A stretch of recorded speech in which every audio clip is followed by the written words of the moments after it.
Okay, so the most recent breaking news here: the Michigan church shooter, victims unaccounted for, gunman named as Thomas Jacob Sanford. So Sunday service in Grand Blanc Township, Michigan, turned into a nightmare when a gunman rammed his vehicle into a church, set the building on fire, and opened fire on congregants. At least 4 people have died, multiple others were critically injured, and authorities are still investigating the attack. This is an ongoing situation right here where they're still finding casualties. Casualties meaning a broad statement that's both either those that have passed away from the attack or those that have been injured or critically injured. So in general, casualties. Caroline Levitt on Monday morning, through conversations with the FBI Director Kash Patel, she's learned that the Marine veteran Thomas Jacob Sanford harbored a hatred for people of the Mormon faith. From what I understand, based on my conversations with the FBI director, all they know right now is this was an individual who hated people of the Mormon faith, and they're trying to understand more about this, how premeditated it was, how much planning went into it, whether he left a note. All of those questions have yet to be answered, but certainly will be answered by the FBI, she said. The FBI is currently executing multiple search warrants at Sanford's homes to get to the bottom of why he would commit such an evil act, according to Levitt. Levitt added that the gunman's family is cooperating with the FBI. So he ended up driving his vehicle into the front doors and then started shooting up the place, and he had gasoline. He set it on fire as well. This morning, federal and local authorities urgently investigating the mass shooting and fire that engulfed the Church of Jesus Christ of Latter-day Saints Sunday in Grand Blanc, Michigan. Investigators say 4 people were killed and at least 8 others injured. I can confirm at this time that the FBI is now leading the investigation and is investigating this as an act of targeted violence. Authorities say the suspect, a 40-year-old Thomas Jacob Sanford, rammed his pickup truck through the church's front doors. Then, armed with an assault rifle, opened fire at hundreds of congregants packed inside for Sunday services. The first calls to 911 at 10:25 a.m. Just saw a guy with a gun, and he started opening fire at everybody. Paul Kirby ran outside after hearing a loud boom. I'm sure it'll hit me later tonight just how close I was to possibly dying. Once I got off my family, gave them a big hug, and just the fear of losing them was extremely difficult. One survivor, still in his blood-stained shirt, telling our ABC affiliate WXYZ the suspect was wearing camouflage and shot at his car as he tried to flee. He pointed his gun at our car and fired 3 shots. 2 of them went through our windshield and just missed me, and luckily everybody else. Police say the suspect also set the building on fire, plumes of black smoke filling the sky. And investigators say they located suspected explosive devices linked to the suspect as well, teams working to safely clear the heavily damaged building. We do believe that we will find additional victims once we have that scene secure. The terror lasting an agonizing 8 minutes until authorities shot and killed the gunman, who officials say was a former Marine and an Iraq War veteran. A spokesperson for the LDS Church telling ABC News places of worship are meant to be sanctuaries of peacemaking, prayer, and connection. We pray for peace and healing for all involved. Our church is gone. I joined the church 38 years ago to see somebody do this to my church. So you see the truck right there. He's got 2 American flags. This guy comments right here, and the only reason I'm reading it because I can't verify anything that he said, but I'm hearing similar things right now. So he says another news station leaving out details about the suspect. He was a Trump voter, a war veteran.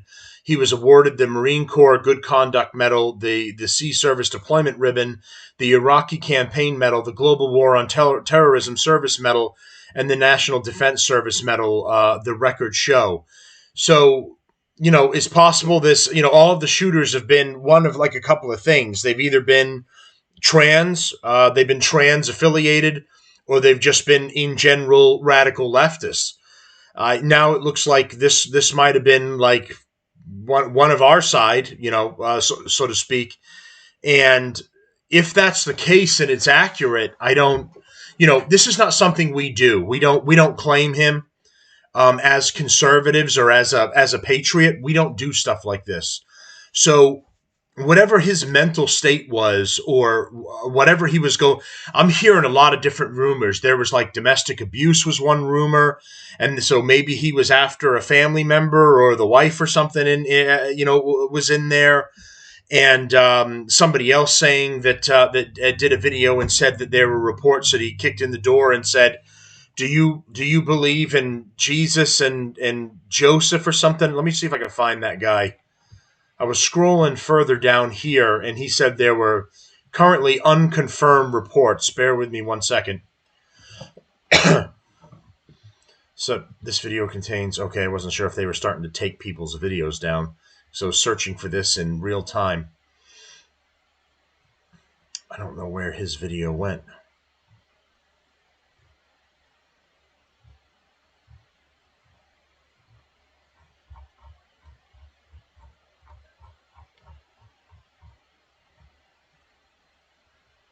I thought it was someone down here. Video shows chaos inside the church during the shooter. I can't confirm that this is the church in the video.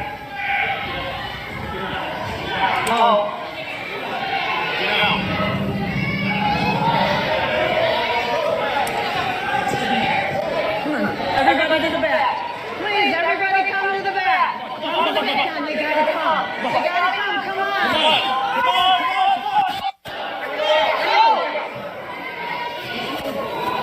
I don't think it's a good idea. I can't confirm that was the video, because reports say that the pastor was on stage giving a sermon when the shooting happened. I think that's another church. I'm not sure that that's the one. Just to be clear.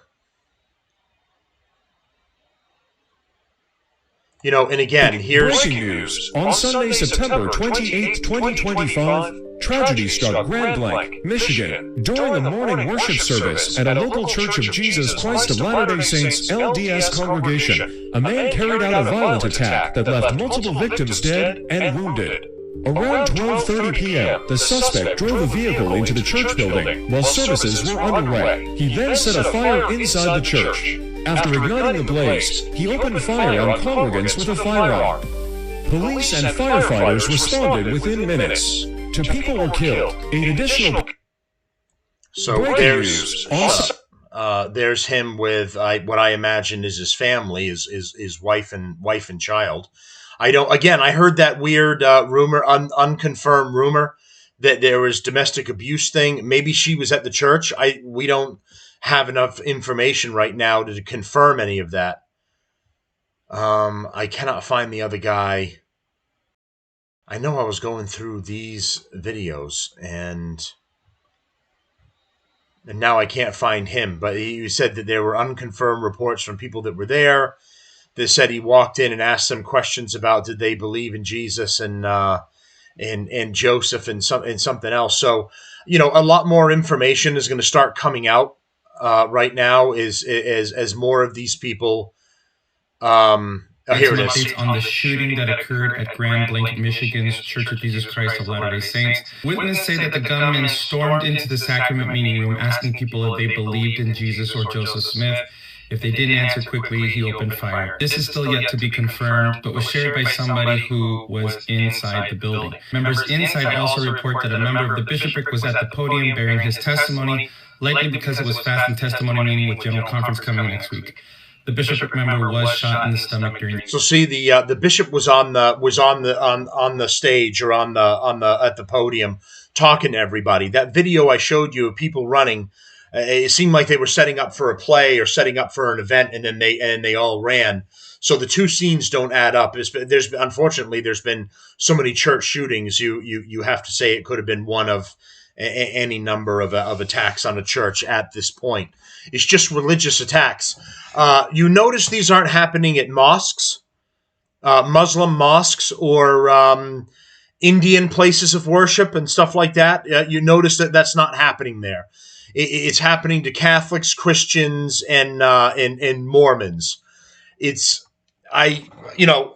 Take of it whatever you want, but it's very interesting that it's only happening on one side, and no one is going after Muslims or has the guts to do it or something like that. They've all got a problem with Christians and Mormons and all of that, and that's just you guys can let me know, but it's an oddity to me. During the attack, no word on whether that bishopric member was one of the fatalities of the incident. But the members in that building showed remarkable courage. Investigators said that many shielded the children and moved them to safety. Police were on the scene within 30 seconds, and within 8 minutes, officers had killed the suspect in the parking lot. The suspect also used gasoline to set the church on fire, leaving the building a total loss. After searching the debris, law enforcement confirmed 5 people are now dead, including the suspect, with at least 7 more victims still unaccounted for as they stopped searching for the evening. There are stories of survivors evacuating from the burning building and were taken in by the nearby Jehovah's Witness Kingdom Hall for safety. Later, they would be escorted to the NCG Trillium Cinema, where families reunited and received support. As of this reporting, investigators are still investigating additional bomb threats and additional suspects. Yeah, so he had explosives on him. He ended up dying in a firefight with the police.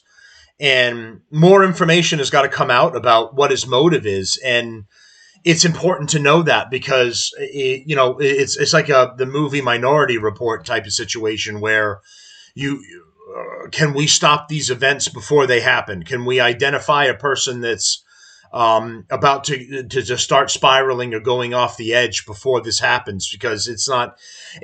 And again, this big argument. Well, if we just get rid of all the guns, this won't happen.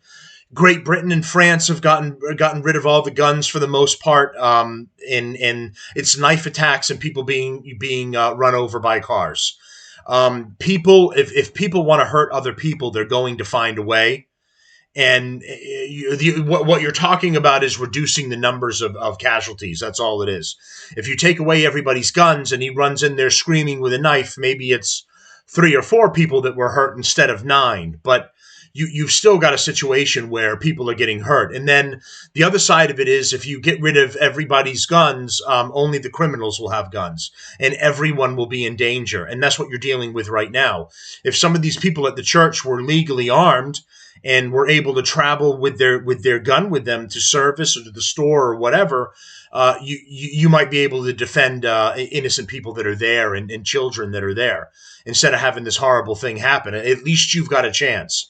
You had a better chance if you were legally armed than if you had nothing and you were one of the people that was just running for your lives and you're getting shot in the back or something.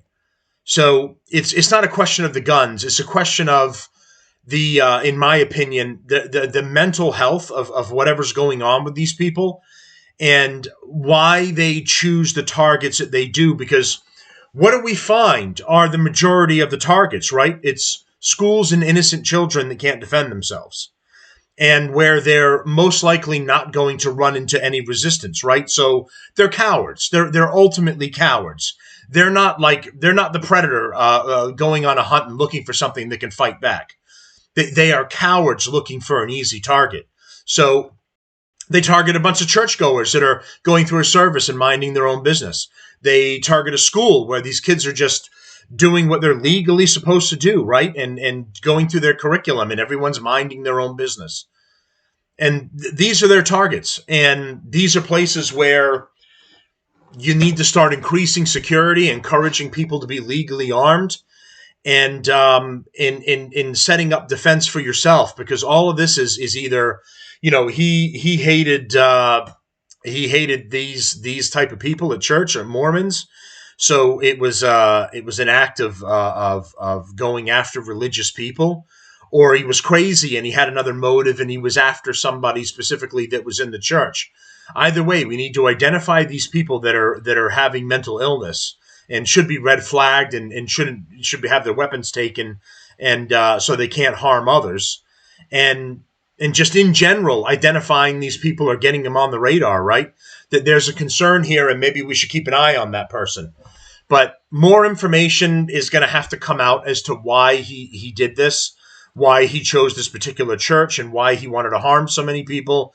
And I'm sure that's going to come out over time as we identify him more. As one of the other things said, the family's cooperating, so they're going to give you the details of what his mindset was at, and then you need to figure out how to make this safe for everybody afterwards. It's going to come to the point where people aren't going to want to go to church. They're not going to want to go to school. They're not going to want to go to a gathering or a rally for a discussion or an event or something. People are just going to go, I'm safer at home. And when you do that, the crazies win. You did what they wanted. They want to shut you down, and they want to stop your voice. And they hope that the terror and acts like this will accomplish that goal. So we'll see more information that comes out, and when I get more, I'll let everybody know. All right, thanks everyone. Like, share, support, and subscribe. YouTube, Rumble, and for however long it lasts on TikTok. I know my days are numbered. The account already got banned once, and I'm waiting to see if it's going to get hit again. But we'll see. All right, thanks everyone, and I'll talk to you again soon.